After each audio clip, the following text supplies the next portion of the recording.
तो देवी और सज्जनों, स्वागत है आपका hunt for India smart investor season 3 के कानपुर राउंड में। So give a huge round of applause to the people of Kanpur.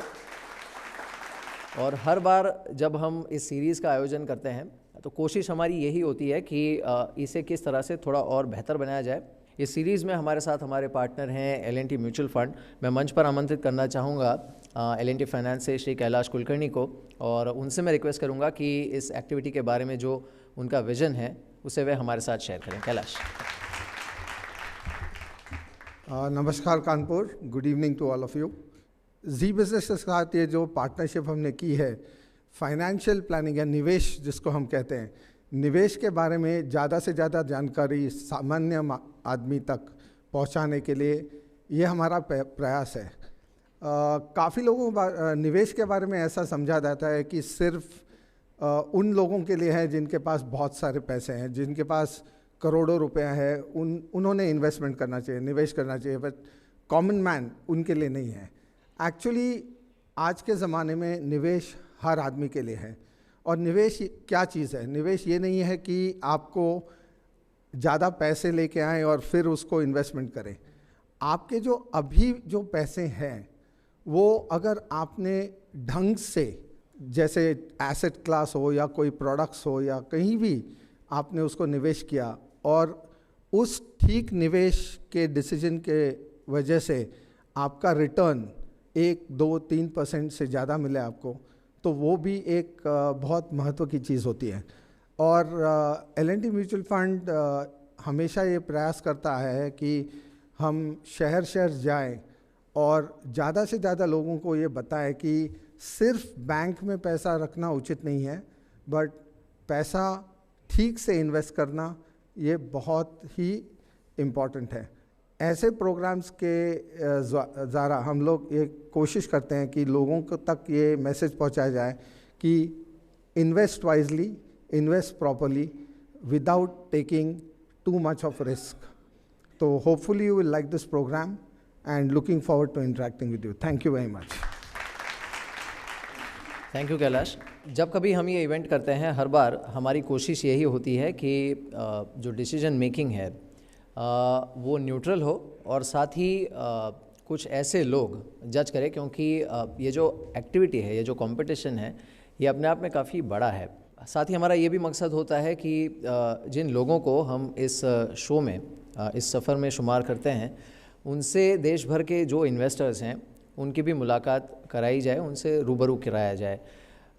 इसी वजह से हर एक शहर में हमारे साथ कुछ खास चुनिंदा जूरी मेंबर्स हमारे साथ होते हैं। And I am very happy to present our today's jury. सबसे पहले once again Kailash, can we have you on stage. Kailash मेरे साथ हर शहर में आने वाले हैं। Give him a huge round of applause for this. जो हमारे बाकी दो जूरी मेंबर्स हैं उसमें एक ऐसी हस्ती है जिनसे आप काफ़ी बार मुखातिब होते हैं, रूबरू होते हैं टेलीविज़न सेट्स पर, और मुझे खुशी है कि हमारे लिए वो अपना बिज़ी स्केड्यूल पीछे छोड़कर, अपनी सेहत ठीक नहीं है, he is running fever of 101, इसके बावजूद आज हमारे बीच यहाँ पर मौजूद हैं। Please welcome on stage Shri Nipun Mehta.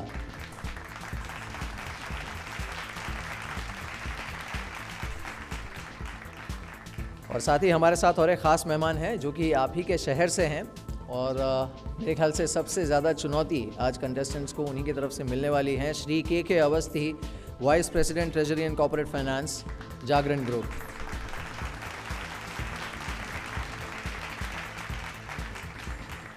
So these are the jury members, give them a huge round of applause. और ज़्यादा समय नहीं लेते हुए जल्दी से शुरुआत करते हैं। मैं मंच पर सबसे पहले आमंत्रित करना चाहूँगा जो हमारे कंटेस्टेंट्स हैं उन्हें, जो कि आज यहाँ पर मुकाबला कर रहे हैं एक दूसरे के साथ कानपुर का स्मार्ट इन्वेस्टर बनने के लिए। And then will start the presentation. सबसे पहले मैं मंच पर आमंत्रित करना चाहूँगा श्री रोहित अरोरा को, जो कि आप ही के शहर से हैं और सबसे पहले कंटेस्टेंट हैं हमारे। Rohit, can we have you on stage please. Rohit will be followed by Shri BS Pangte. जो तीसरे कंटेस्टेंट हैं वो हैं निशांत गुप्ता, और जो चौथे कंटेस्टेंट हैं वो हैं Akshay Agarwal. Give them a huge round of applause, because यही वो कंटेस्टेंट्स हैं जो आज आपके शहर को रिप्रेजेंट कर रहे हैं। और इन्हीं में से एक आज यहाँ से कानपुर का स्मार्ट इन्वेस्टर बन के आगे जाएगा। हर एक शहर में जो चारों कंटेस्टेंट्स हैं उन्हें एक ख़ास वायर सब्सक्रिप्शन दिया जा रहा है टिकर प्लांट की तरफ से, जिसमें पूरे 1 साल के लिए ये इक्विटी और कमोडिटी का पूरा डेटा घर बैठे एक्सेस कर सकते हैं। जो विनर होगा यानी जो कानपुर से स्मार्ट इन्वेस्टर चुना जाएगा उनके लिए और भी बड़ा इनाम है। L&T म्यूचुअल फंड की तरफ से उन्हें 1 लाख रुपए का इन्वेस्टमेंट पोर्टफोलियो दिया जाएगा, यानी L&T म्यूचुअल फंड की स्कीम में उनके लिए 1 लाख रुपए बतौर SIP इन्वेस्ट किए जाएंगे और साथ ही वो नेशनल राउंड में भी यहाँ से आगे जाएंगे। So these are the contestants. और अब सबसे पहला राउंड जो मैंने बताया यानी इंडेक्स कंस्ट्रक्शन का, उसमें कौन से कंटेस्टेंट ने कितना स्कोर किया है। पहले स्थान पर रहे हैं, सबसे आखिरी इनफैक्ट हैं अक्षय अग्रवाल, तो इन्हें मिलता है 4 आउट ऑफ 10। पर निशांत गुप्ता हैं तीसरे स्थान पर, इनका स्कोर है 6 आउट ऑफ 10। तीसरे स्थान पर जो कंटेस्टेंट रहे हैं उनका स्कोर है 8 आउट ऑफ 10 BS पांगते। और पहले स्थान पर रहे हैं Rohit Arora, 10 out of 10 online round में इन्होंने स्कोर किया है। मैं सबसे पहले रोहित से शुरुआत करूंगा। जो रोहित का रिटर्न था वो बताने से पहले रोहित, मैं एक चीज़ आपसे पूछना चाहूँगा कि स्टॉक मार्केट को लेकर अलग अलग लोगों की अलग अलग राय होती है। आपकी राय क्या है स्टॉक मार्केट को लेकर और आपकी उम्र क्या है? आप क्यों इतना इंटरेस्ट रखते हैं मार्केट्स में? First of all, I'm 31 years old. As far as stock market is concerned, I think it has become the necessity for everyone in this world, not only in India, in this world. Because, the countries are growing right now, and we have to take our people along with us. So that's the reason, there are lots of people who are kind of, advertising and promoting the investment so that, everyone could invest maybe through mutual funds, sometimes through share markets. And those who are scared enough, not to invest in share market, they can go through debt funds or balanced funds. Mister Pangte, आपका idol कौन है? जब आप पहले भी इस तरह के शोज़ में हिस्सा ले चुके हैं तो अनुभव है आपका अच्छा खासा, आपका आइडल कौन है? मेरा आइडल इसमें मिस्टर वॉरेन बफेट हैं, जिन्होंने इन्वेस्टमेंट की दुनिया की किस तरह से हम एक इन्वेस्टमेंट को भी अगर प्रॉपरली और डिसिप्लिन वे में करें तो उसको भी हम एक इंडस्ट्री के तौर पे डेवलप कर सकते हैं। All right, all the best to you. Nishant, अगर आपको कोई एक एनिमल सिंबलाइज करना हो आपकी खुद की पर्सनैलिटी को, जिससे आप रिलेट करते हो, तो वो क्या होगा? लिप्लियॉड। All right. अक्षय, आप कैसा महसूस कर रहे हैं यहाँ पे आके? बिकॉज आप अनफॉर्चुनेटली चौथे स्थान पर थे। Feeling better. Feeling better? Yeah, like I've started trading in after passing my 10th class. So it's my dream, I am here today. All right, चलिए all the best to all of you. शुरुआत करेंगे रोहित के portfolio से। इन्होंने जो investment किया था 22 सितंबर से लेकर 10 अक्टूबर तक, इसके बीच में सेंसेक्स ने 3.25% का नेगेटिव रिटर्न दिया था, यानी मार्केट्स में गिरावट थी। लेकिन रोहित का जो पोर्टफोलियो था इसने आउट परफॉर्म किया और 4% से ज़्यादा रिटर्न इन्होंने डिलीवर किया। So that's a commendable job. और जो इनका इन्वेस्टमेंट का ब्रेकअप था वो कुछ इस तरह से था।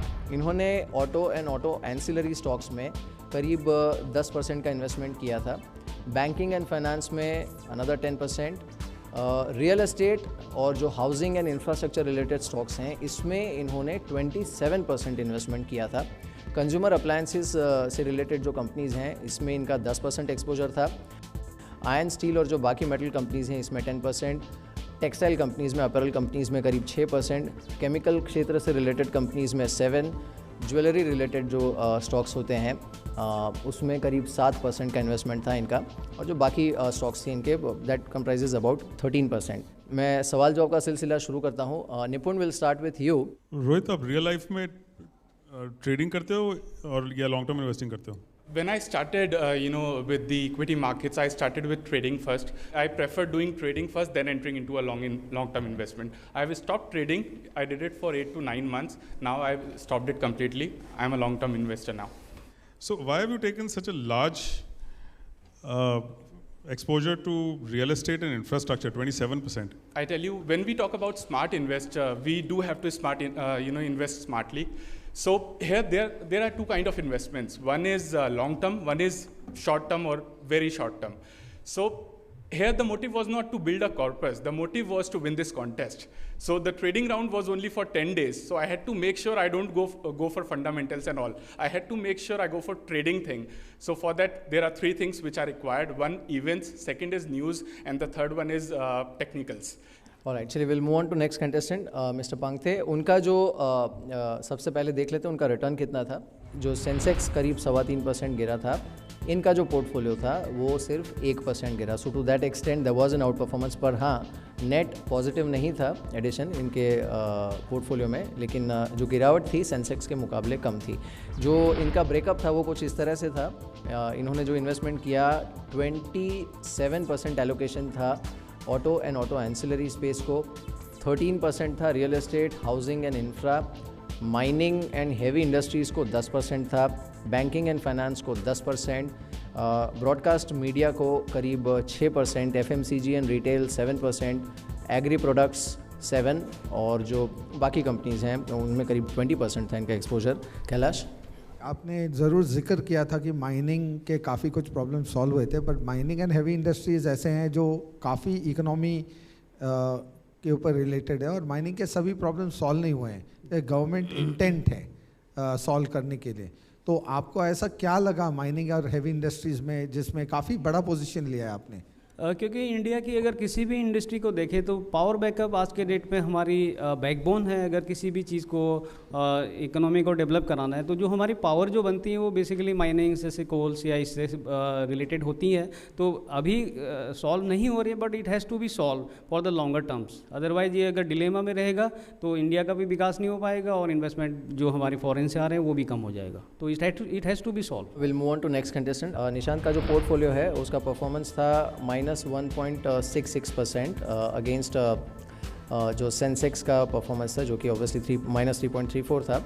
और जो स्टॉक्स इनके पास थे उसके आधार पर अगर हम इनका ब्रेकअप देखें इन्वेस्टमेंट का, इन्होंने बैंकिंग एंड फाइनेंस में 30% इन्वेस्ट किया, power generation and infra companies में करीब 20%, आईटी एंड टेलीकॉम में 13%, रियल एस्टेट और हाउसिंग में 10%, ऑटो एंसिलरी में 7%, ऑयल एंड गैस में 7% था. आपने कहा कि आपने बैंकिंग सेक्टर में पैसे लगाए और पी मल्टीपल को थोड़ा बेस बनाया.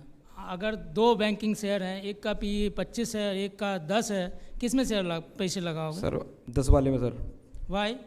सर पीई रेशियो जितना कम होगा देन उतनी ग्रोथ अच्छी होगी. अच्छा, अपस्टार्ट खरीदने जाते हो तो वैन हुसैन खरीदोगे कि पीटर इंग्लैंड खरीदोगे? Van Heusen. Van Heusen. Why? It has higher premium, higher P. देखिए, P is the market denominator. P आप डिसाइड नहीं करते, कंपनी डिसाइड नहीं करती है. मार्केट में बहुत सारे एनालिसिस हैं, बहुत सारे एनालिस्ट हैं रात दिन काम करके किसी कंपनी को पी मल्टीपल डिसाइड करते हैं. एज ए कॉमन इन्वेस्टर आपको हमेशा हाई पी मल्टीपल कंपनी को चुनना चाहिए. जिसको मार्केट ने 10 का पी दिया और 25 के अगेंस्ट करे तो क्या आप रिजेक्टेड माल खरीद रहे हो? तो रिजेक्टेड से रिटर्न भी रिजेक्टेड ही आएगा. How you can expect the better return? Sir कुछ कंपनियां रिटर्न नेगेटिव देती हैं देन उसके बाद पॉजिटिव रिटर्न आता है. Sir for that is investment by P, not common investor. For common investor जो मार्केट ने डिसाइड किए हैं ट्रेंड, उस पर आपको रिलाई करना है ना. मार्केट ने पी एक मल्टीपल बनाया है. आज जागरण को एक मल्टीपल मिलता है, आज एल&टी को एक मल्टीपल मिलता है, उसका बेस है. हम चाहें हमें 50 का 20 का मल्टीपल भी नहीं मिल सकता ना. जितना पी ज़्यादा होगा उतना ही रिटर्न अच्छा मिलेगा. पी इज द मार्केशन की कंपनी में आप you are buying the best, you are buying the quality. और चूंकि आपके पास इतना एनालिसिस और टाइम नहीं है, so you go with the market. Alright, will move on to next contestant. Akshay, आप तैयार हैं? तो अक्षय का सबसे पहले तो रिटर्न देख लेते हैं. हालांकि एक इंटरेस्टिंग चीज़ ये है कि अगर आप रोहित को छोड़ें तो बाकी तीनों कंटेस्टेंट का जो रिटर्न है वो काफ़ी क्लोज रेंज में है. तो अक्षय का जो पोर्टफोलियो था वो अंडर परफॉर्म हुआ बाय -1.7% अगेंस्ट 3.3% ऑफ सेंसेक्स, जो कि सेंसेक्स का अंडर परफॉर्मेंस था. और जो स्टॉक्स थे अक्षय के वो और साथ ही उनका ब्रेकअप मैं आपको बता देता हूँ. 20% इन्होंने इन्वेस्ट किया ऑटो एंसिलरी में, real estate and infra again 23%, power generation and infra 17%, oil and gas 13%, pharma करीब 10%, और जो बाकी इंडस्ट्री हैं इसमें इन्होंने करीब 17% का इन्वेस्टमेंट किया था. Nipun, will start with you. There are some quality names, लेकिन एक चीज़ जो सारे ही कंटेस्टेंट्स में देखने को मिल रही है that they are not able to back up their decision with enough reasoning. So what's your question? In fact, Mir, beside that, मैं ये ऑब्जर्व कर रहा हूँ कि सबका ट्रेडिंग पीरियड सेम था, सबके पास सेम सेट ऑफ न्यूज़ थे कि किस तरह के रिफॉर्म्स आ रहे हैं आईटी स्पेस में या फिर जहाँ पे भी मेटल्स एंड माइनिंग में है, बैंकिंग में है, लेकिन सबके पोर्टफोलियो कॉन्सेंट्रेशन अलग हैं. अब अक्षय का देखें तो इसमें बैंकिंग की जगह ही नहीं है, या फिर और तीनों के देखें तो बैंकिंग में काफ़ी कॉन्सेंट्रेशन है. So what is surprising is was everybody reading the same newspaper or what? But I'd like to ask Akshay on that. Why have you not taken any exposure to banking, private sector, public sector, financials? I mean, over the entire financial sector. Yeah, like it does not follow banking sector as as an investor. I do not invest in banking sector. Like as a past performance on past results, what I have experienced. That it's not like too much safe to trade in banking sector. In comparison to the other portfolios, I also see आपने mid caps में या small caps में बहुत exposure लिया है. Why is that? I mean, a lot of these are of course illiquid stocks. जरूरी नहीं है सब इतने fast move करते हों. तो आपने इतने small caps में क्यों exposure लिया हुआ है? Like I generally trade in small caps or mid caps, and for long term, for intraday I used mid caps and small caps. And for long term, I generally keep large caps. So like I'm an intraday trader. So like I generally invest in these kind of stuff, auto sector, pharma sector.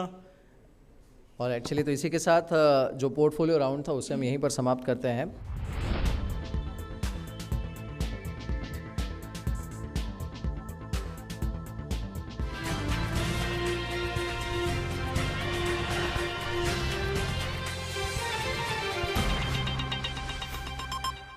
Mutual fund investments are subject to market risks. Read all scheme-related documents carefully.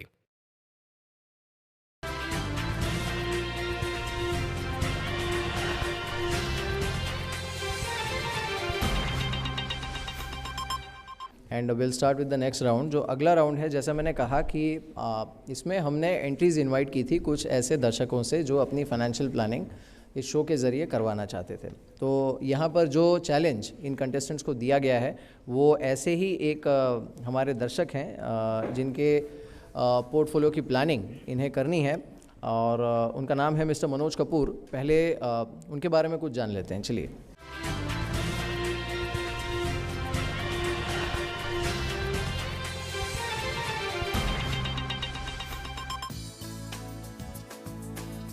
बावन साल के मनोज कपूर कानपुर के रहने वाले हैं. Manoj 50% partnership में अपने भाई के साथ एडिबल ऑयल का बिजनेस करते हैं.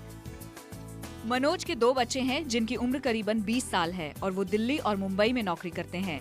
मनोज की कमाई और निवेश के जरिए कुछ इस प्रकार हैं. मनोज की महीने की आय 2 लाख, घर का खर्च करीबन 1.5 लाख रुपए है. कानपुर में एक ऑफिस है और 3 घर हैं और सभी प्रॉपर्टीज में मनोज और उनके भाई की हिस्सेदारी है. मनोज के पास 10 लाख की एक गाड़ी है और साथ ही करीबन 5 लाख का gold.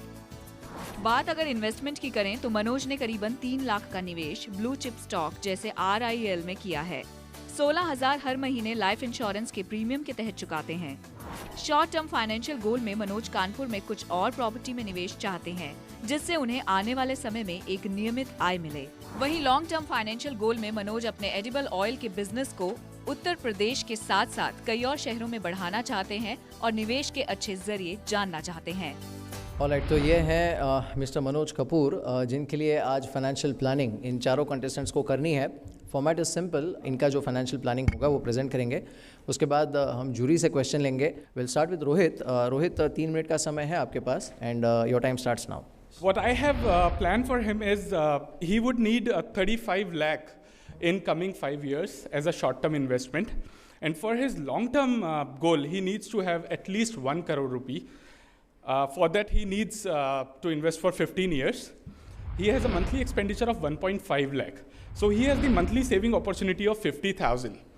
So I have a plan for him. What would I do?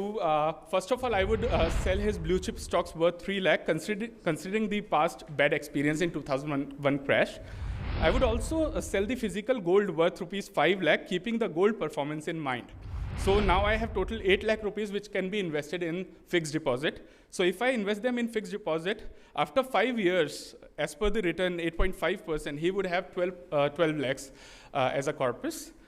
Now coming back to achieving his further goals, I would like to buy him a term plan first of all. Because after him, I want his wife to be secured because he has 2 children, both are already settled in Mumbai and Delhi respectively. And I would invest 26,000 for 5 years to get 23 lakhs because he already has 12 lakhs through fixed deposit. That would make a total of 35 lakh as per 12% return through mutual funds. And the last goal would be 1 crore for long-term business perspective. I would invest 20,000 for 15 years to get 1 crore. The complete 50,000 has been invested. All right, Kailash? Rental income Kanpur, आज अगर आप property खरीदोगे yield क्या मिलेगा आपको? I would expect 10,000. I'm not that knowledgeable about Kanpur, but I'm considering keeping my city in mind, which is Ghaziabad. It is again from UP, and I generally categorize on the whatever city. 10,000 if you get the income, it is on what investment? क्योंकि अगर आप rental income की बात कर रहे हो, you need to counter it with any other investment form. आपने वो कंसिडर नहीं किया है. Number 2, you have considered fixed deposit, which is a completely taxable instrument. Why haven't you recommended debt mutual funds for the long term? अगर 3 year fixed deposit रखे और 3 years debt mutual fund रखे और दोनों का 8.5% मिले, आपको दोनों में 8.5% मिलेंगे, तो पोस्ट टैक्स रिटर्न्स, क्योंकि ही is in the highest tax bracket, वो 2 लाख रुपए कमाते हैं महीने के पोस्ट टैक्स, तो पोस्ट टैक्स रिटर्न आपने कंसिडर किया था या नहीं किया था? Absolutely, I have considered everything here. Let me explain why I have chosen fixed deposit. Because as a good financial advisor, you always need to keep one thing in mind, which is contingency fund, the emergency fund. So if I would have invested all the money in mutual fund, he would not have any emergency fund intact. So now keeping fixed deposit intact, he already has a emergency fund in case he needs. Why do you say that mutual funds is not contingency? Because in a mutual fund you can withdraw your money any day. I know they are liquid funds. They can not be liquid. withdrawn Even in 3 a to bond 4. fund you can withdraw it any day. Why? What is the difference between a FD and a income fund? I tell you, suppose he needs money today and the market is crashed, it is down like anything, he cannot take that money out. But if it is in fixed deposit, he can take it anytime. I just want to clarify, that's a wrong notion. You can take out your money on any day, any time, irrespective the market goes super high or super low. No, in that's mutual true. funds. You can take it out because you of course it's an open-ended fund. You can take it out. But when you need 10 lakh rupees and you have already invested 6 to 7 lakh, but they are down by 2 or 3 lakh, what would you do with that 4 or 5 lakh? You need 10 lakh rupees. So you need that emergency fund intact. We'll move on to next contestant. Mr. Pangte, आप तैयार हैं? थोड़ा जल्दी करेंगे ये round so that we have more time for the audience. Your time starts now. आप शुरू कीजिए अपना presentation. Good evening audience and good evening jury. मेरा जो फाइनेंशियल प्लानिंग मिस्टर कपूर के लिए होगा, सबसे पहले मैंने कोशिश ये किया है कि इसमें क्या चीज़ छूट गया है और क्या चीज़ें जोड़नी है. तो प्रोटेक्शन ऑफ फैमिलीज बस इनके द्वारा 16,000 पर एनम 2 पॉलिसी लिया गया है, but it would be endowment policy होगा. तो अगर ये because it's return is below 5%, तो इनको 1.1 to 1.25 करोड़ का टर्म इंश्योरेंस लेना पड़ेगा और उसमें राइडर्स भी जोड़ने पड़ेंगे, ADB एंड PDB, और इनके बच्चों के द्वारा मेडिकल इंश्योरेंस दिया गया. Also it has to be check कि उसमें क्रिटिकल इलनेस का ऑप्शन है कि नहीं, अगर नहीं है तो उसको ऐड करना पड़ेगा. और also they have to maintain contingency fund in the shape of liquid fund and saving fund because time value of money appreciation. तीसरा फिजिकल गोल्ड जो रखा है इन्होंने, they have to retain in locker.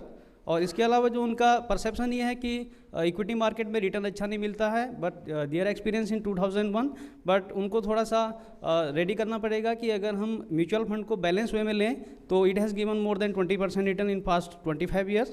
और business analysis because they are indulge in joint business, तो हमेशा joint business में ये रहता है कि वो एक्सपेंशन करना चाहें कर सकते हैं, डाइवर्सिफिकेशन भी कर सकते हैं.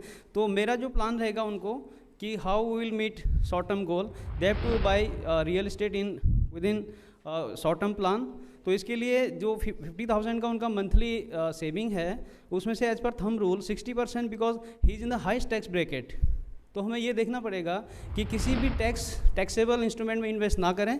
60% उनका हम tax free bonds like infra bond ऐसे इन्वेस्ट करें, पोस्ट टैक्स जो भी आएगा उसमें में टैक्सेबल ना हो। 40% इक्विटी में इन्वेस्ट करना पड़ेगा थोड़ा SIP के द्वारा।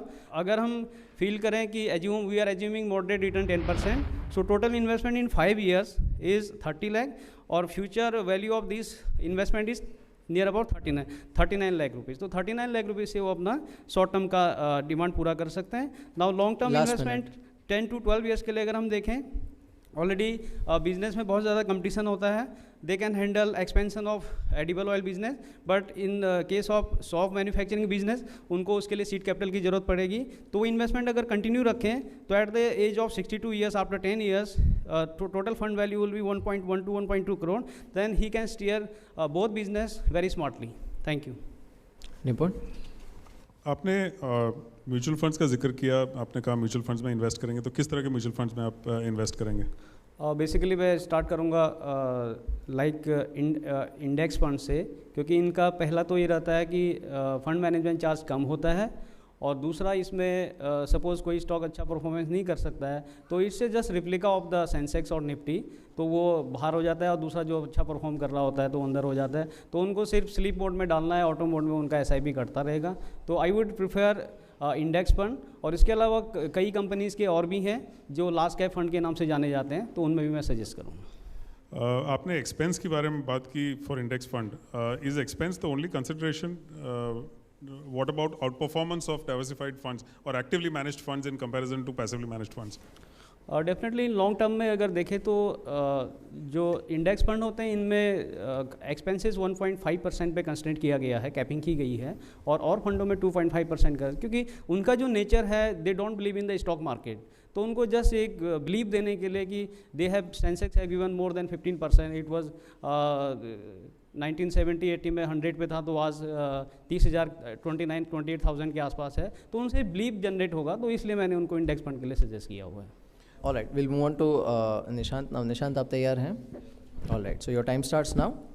सर, जो हमारी क्लाइंट है उनका जो बिजनेस है ऑलिव ऑयल का है, देन किसी भी कंट्रेक्टर ने उस बिज़नेस को फोकस नहीं किया, देन उस बिज़नेस को अगर फोकस करो तो देन हम क्यों किसी चीज़ में इन्वेस्ट करें? देन उस बिज़नेस को ही हम ग्रो अगर करें ऑल ओवर इंडिया, छोटे छोटे पैक्टों में उसको पब्लिश किया जाए चारों तरफ, देन तो उससे ज़्यादा पैसा कमा सकता है, ना कि म्यूचुअल फंड और बाकी सेक्टरों में जाकर। और सर के पास जो प्रॉपर्टी है, देन अगर उसका भी यूज़ किया जाए थोड़ा सा यूज़ उसको, देन वो कानपुर में रहते हैं, then Kanpur is a IT city, everybody knows that. Then many student coming for रहने के लिए आते हैं, तो उनके लिए हॉस्टल बनाए जाएँ, कोचिंग सेंटर खोले जा सकते हैं उनके लिए, देन उससे भी ग्रो कर सकते हैं उनके। Now other days Indian market is very critical high position, तो invest in some shares and low risk मिलेगा, उसमें लो प्रॉफिट में रहेगा सर के पास। फार्मा सेक्टर में इन्वेस्ट करिए, real estate, telecommunication, energy, power and power sector, banking sector. And then अगर सर के पास थोड़ा सा रिस्क कैपेबिलिटी भी है, देन सर की एज जो है काफ़ी ज़्यादा है, 52 ईयर ओल्ड है, तो उनके लिए थोड़ा रिस्क कैपेबिलिटी थोड़े कम रहनी चाहिए। तो सजेस्ट करूँगा मैं कि उनको थोड़ा RD scheme, RD fix deposit में, जस्ट लाइक इंश्योरेंस सेक्टर में जाकर थोड़ा इन्वेस्ट करना चाहिए। एंड इफ़ सर अगर थोड़ा इन्वेस्ट करना चाहें, थोड़ा रिस्क बिग प्रॉफिट जाते हैं बिग, तो देन मैं सजेस्ट करूँगा कमोडिटी में थोड़ा इन्वेस्ट करिए, थोड़ा ज़्यादा नहीं, थोड़ा नॉर्मली। डन? या डन। या निपुण? Nishant, yes sir, one observation out of this planning is it's totally generalized. There is nothing specific about it कि भाई इतना percentage या इतने पैसे इसमें डालने चाहिए. You need to be a little more specific while you plan that. इसमें आपके presentation में ये कुछ भी नहीं है. Number two, you're trying to advise the gentleman on his own business when he is asking you for financial advice. कि आप इस तरह का पैकेजिंग करो, इस तरह का से बिजनेस ग्रो करो. Obviously he understands his business a lot more. I know sir, लेकिन सर कुछ जनरली लोग सर छोटी छोटी सिटी में रहकर सर उसको सर उसी जगह सीमित दायरे में, छोटे बिजनेस को सर बड़े दायरे में फैला जाए तो सर ज़्यादा पैसे कमा सकते हैं. ये मेरी थिंकिंग है sir. As a financial advisor, you need to be careful about it. नहीं sir, when a person is sir financial advisor का मतलब सर ये नहीं सर, उसके सर करीब आकर सर उसकी सर सारी बातें शेयर, देन तभी उसको एडवाइस दे पाओगे ना सर आप। हाँ, तो पहले आप फाइनेंशियल एडवाइस एकदम सही तरीके से दे दो, फिर उसके बिजनेस के लिए एडवाइस दे दो, वो ये ज़्यादा सही मेथड रहेगी। अगर उनको आपकी प्लानिंग पे भरोसा बैठेगा तो ही बाकी चीज़ आपसे शेयर करेंगे। एग्जैक्टली। जैसा मिहिर ने और सबने बताया कि आपने सारी एडवाइस दे दी है, बताया कुछ नहीं उसको। सर इसमें दो चीज़ें आपको करनी चाहिए थी कि आपका उसका शॉर्ट टर्म गोल्स के लिए उसको कितने पैसे चाहिए और लॉन्ग टर्म गोल्स के लिए उसको कितने पैसे चाहिए। अगर ये आप बना लेते then you will be able to do कि how they will reach that figure. So you have not done that part. I know sir. चलिए अक्षय, आप तैयार हैं? Let's start. What I have planned, his insurance cover is insufficient at which is 20 lakhs.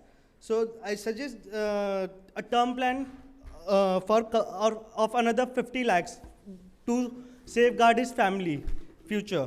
I've advised him to invest 23,000 per month in a liquid fund for his short-term goal. First, when it becomes 20 lakhs, so then he can invest in the real estate in Kanpur.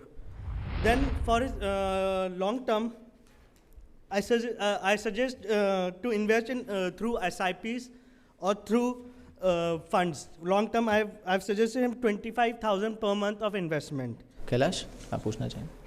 I just want to talk about real estate fund. और उसके पहले आपने बोला था 23,000 per month liquid fund में, और जब वो 20 लाख हो जाएगा तब उसने जाके रियल एस्टेट फंड में डालना चाहिए। तो 23,000 20 लाख कितने टाइम में होता है लिक्विड फंड में? No, like I have suggested him to invest 23,000 per month. 23,000 per month. Yeah. How much time it takes and in a liquid fund to reach 20 lakhs? Have you done that calculation? What is the time period that it will take to reach 20 lakhs? Around 7 years. Are you sure? Yeah. Like I have What is the suggested rate him of to invest.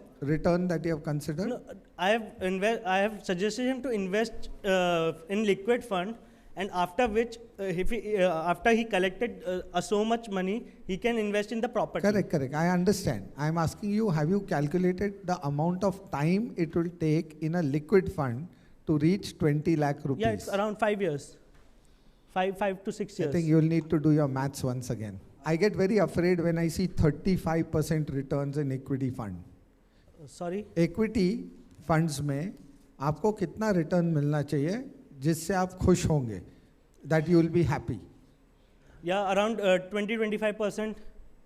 So the chances that you tell them 15%, because not too many asset classes give that kind of return, and if he gets 18, he is very, very happy. But if you tell him 25 or 30, and then even if he gets 26%, he is unhappy. So the choice is yours. The thing is that on a long average basis, the Sensex has returned 18% per annum. Yeah. So to generally give a number which is so high, the chance of disappointing an investor is very, very high. And you have to be very careful in financial planning when you give such commitments. So any question from the audience? Akshay, आपने अभी बोला कि 23,000 हम liquid fund में देंगे। Liquid fund में आप 7% का अगर रिटर्न लेते हैं तो 10 साल में जाके 20 लाख होगा। 10 साल के बाद कानपुर में 20 लाख की प्रॉपर्टी कहाँ पे मिलेगी? पहली बात तो इससे अच्छा ये नहीं होता कि आप इसको बैंक से फाइनेंस करा के अगर 25-26 हज़ार की एक EMI बनवा दें तो वो ज़्यादा बेटर नहीं रहती?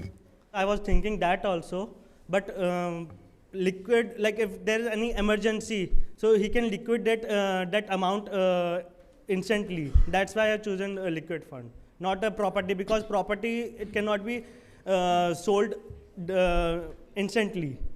ऑल राइट, चलिए तो इसी के साथ हम जो प्रेजेंटेशन राउंड है वो ख़त्म करते हैं। अगले दो जो राउंड है वो क्विकली ख़त्म करेंगे।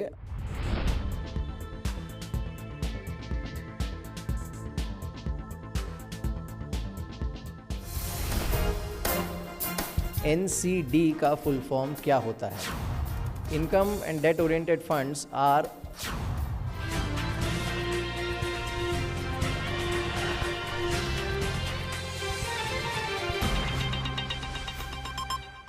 Mutual fund investments are subject to market risks. Read all scheme-related documents carefully.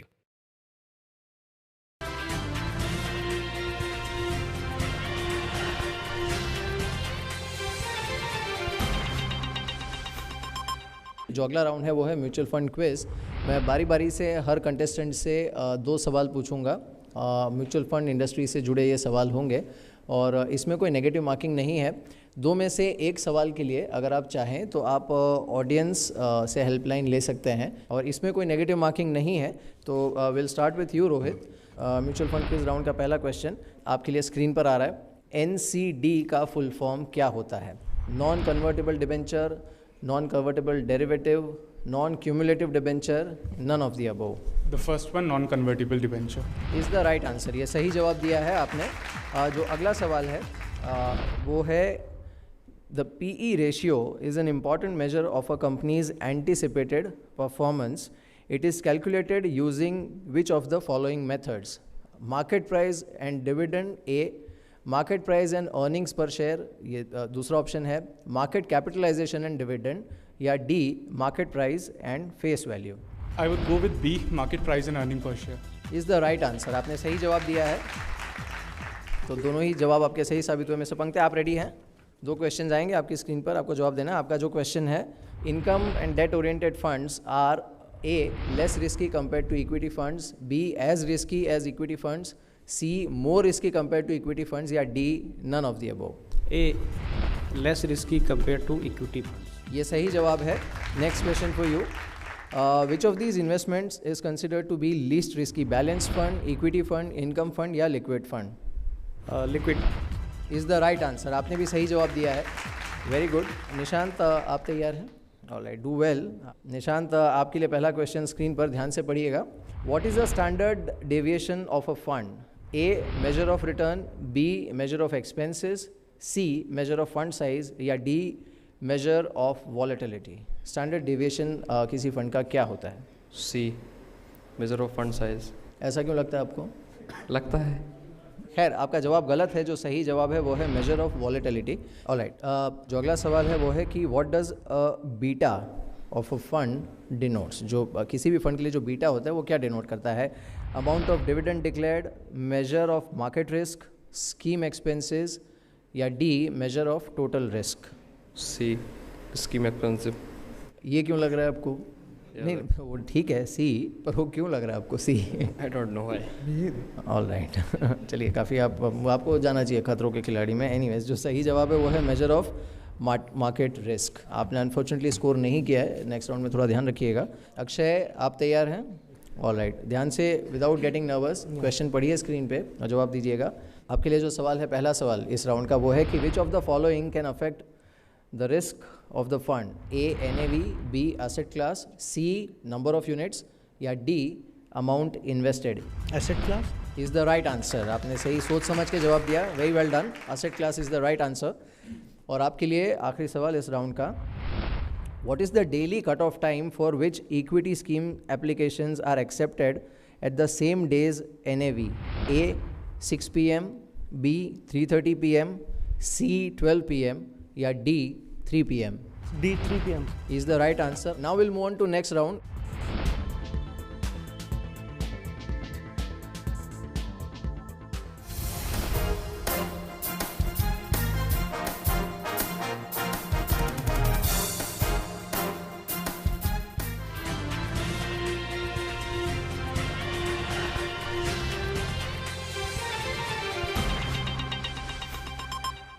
Mutual fund investments are subject to market risks.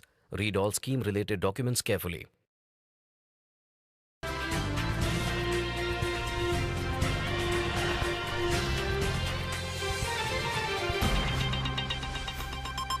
ये जो राउंड है इसमें मैं कुल मिलाकर 12 क्वेश्चंस पूछूंगा। तो एक बार क्वेश्चन स्क्रीन पर आएगा, उसके बाद विद इन 10 सेकेंड्स इन्हें बज़र प्रेस करना है। बज़र प्रेस करने के बाद कोई जवाब नहीं दे पाता है या फिर गलत जवाब देता है तो इनका 1 मार्क कम हो जाएगा।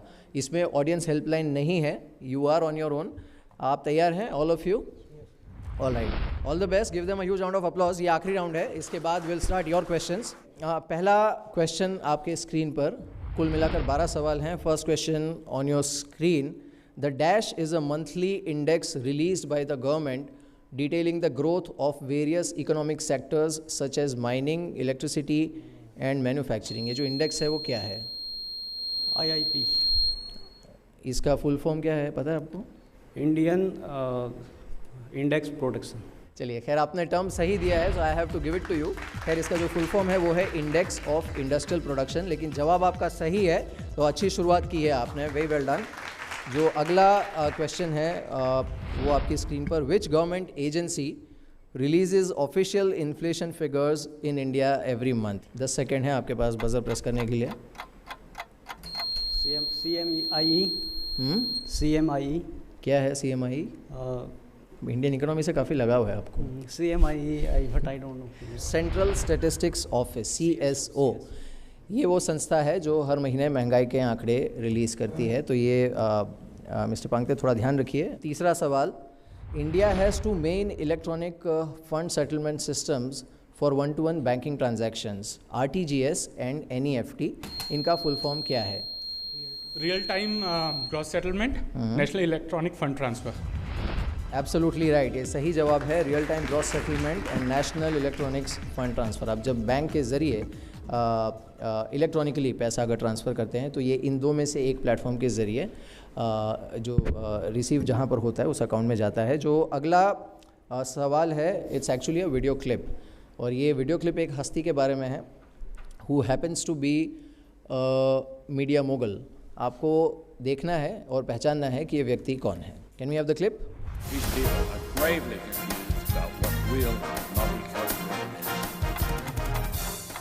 ऑलराइट, 10 सेकेंड ख़त्म। Is the right answer, Rupert Murdoch सही जवाब है। क्वेश्चन नंबर 5, किसी भी समय जो RBI गवर्नर है, he can be aided by at most how many number of deputy governors? एक साथ में 4। कैसे पता आपको? पता है सर। पता है? कहाँ पढ़ा था आपने? जी बिजनेस पे देखा था? सर पढ़ा हुआ है। पढ़ा हुआ है, बिल्कुल सही पढ़ा है आपने, सही जवाब है, एब्सोल्युटली राइट आंसर। अगला सवाल, question number 6, the euro is now the official currency of dash number of the 28 members of the states of European union? A 15, B 19, C 26 या D 28? 28? ये गलत जवाब है, 19 is the right answer. Question number 7. What does the term fungibility refer to in trading? A, liquidity of an asset, B, interchangeability of an asset, C, ability of an asset to trade internationally, या D, likelihood of fungus spoiling the stock? I would go with B, interchangeability of an asset. ये explain कर पाएंगे आप क्या होता है ये? It's like, trading many times. You trade one stock and then you enter into the stock again as soon as you take it. क्या लग रहा है ऑडियंस से, सही है क्या जवाब? Is the right answer. Question number 8, फिर से एक बार एक इमेज आएगी आपके स्क्रीन पर, और ये जो इमेज है, क्लिप में जो इमेज आपको दिखेगी, ये एक ऐसी संस्था की है जिसे अक्वायर किया गया था, और जिसने अक्वायर किया था वो संस्था थी bank of America. Can we have the clip?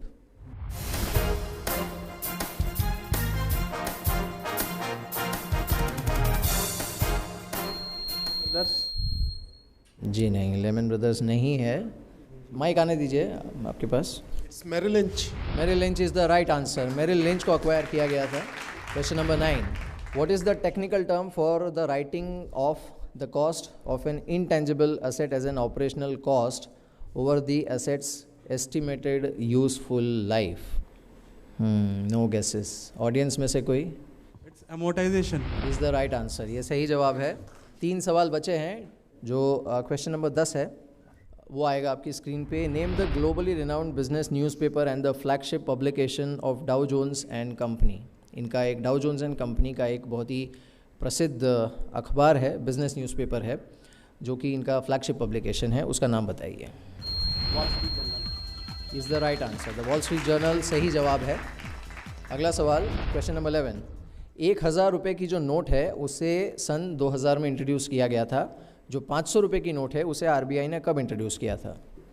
No buzzer, all right, 1987 में इसे इंट्रोड्यूस किया गया था। It was introduce in 1987। Last question इस राउंड का, एक क्लिप आएगी आपके सामने, उसमें एक करेंसी नोट है, ऑल राइट, एक करेंसी है जो कि इस क्लिप में दिखेगी आपको।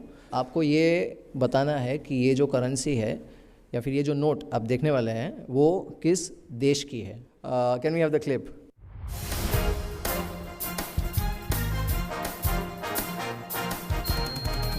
Japan.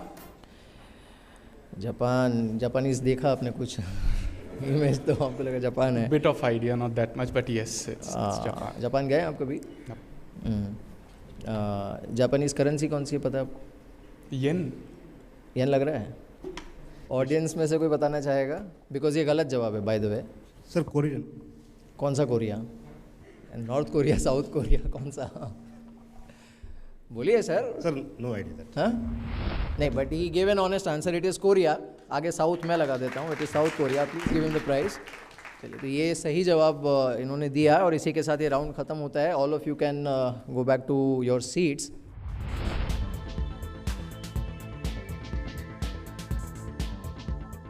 I will call the jury on stage. आप प्लीज़ मंच पर आइए.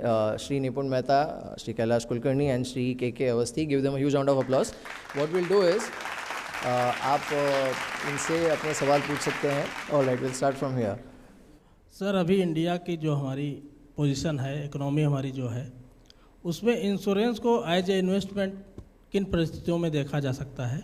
इंश्योरेंस के बारे में बहुत सारी गलतफहमी है और इन्वेस्टमेंट के बारे में बहुत सारा लोगों को नॉलेज नहीं है. तो मैं बता देता हूँ कि इंश्योरेंस को एज ए इन्वेस्टमेंट कभी यूज़ नहीं करना चाहिए.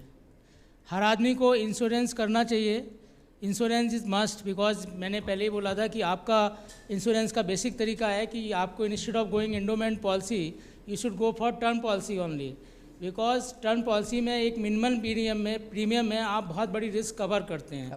रिस्क कवर करने का बेसिक फंडा है कि जो महीने में आपका खर्चा है बेसिकली उसको 12 से गुणा करिए. उतना रिटर्न पाने, मान लो आप 1 लाख रुपए महीने कमाते हैं तो 12 लाख रुपए से अगर आप कल को नहीं रहते हैं तो फैमिली को 12 लाख कैसे मिलेंगे? 12 लाख के लिए नेचुरली आपको 1 करोड़ का लगभग इन्वेस्टमेंट करना पड़ेगा. तो 1 करोड़ का इंश्योरेंस अगर आप कराएंगे और टर्म पॉलिसी 1 करोड़ की मुश्किल से आपको विदिन 10,000 रुपीज़ मिल जाएगी. इससे कम ही मिल जाएगी. और by investing 10,000 you are securing your family for 1 crore. So this is the best investment.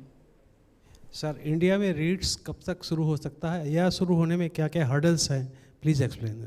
India में रीट्स शुरू होने में अभी लगभग साल भर लगेगा. साल भर से भी ज़्यादा लग सकता है. अभी जो भी गाइडलाइंस आई हैं उसमें they are lacking the clarity. Government बड़ा सीरियसली इसके बारे में सोच रही है. मोस्ट प्रॉब्ली नेक्स्ट ईयर 15-16 में you will see the clear cut guidelines on the REIT. Right now, nothing is clear. No one can tell you in clarity what will be the system. So now I'll announce the winners. But before that, give a huge round of applause to jury members. ये सारे समय निकाल कर यहाँ पर आए हैं. Obviously to you as well. और देखते हैं अल्टीमेटली कौन आपके शहर को नेशनल राउंड में रिप्रेजेंट करने जा रहा है. निशांत गुप्ता रहे हैं चौथे स्थान पर, पीछे रहे हैं ये. Can we have you on stage please Nishant. तीसरे स्थान पर हैं कंटेस्टेंट, वो हैं अक्षय अग्रवाल और इनका स्कोर है इनफैक्ट 37. इन्होंने स्कोर किया है. म्यूचुअल फंड क्विज में भी इन्होंने ठीक स्कोर किया था.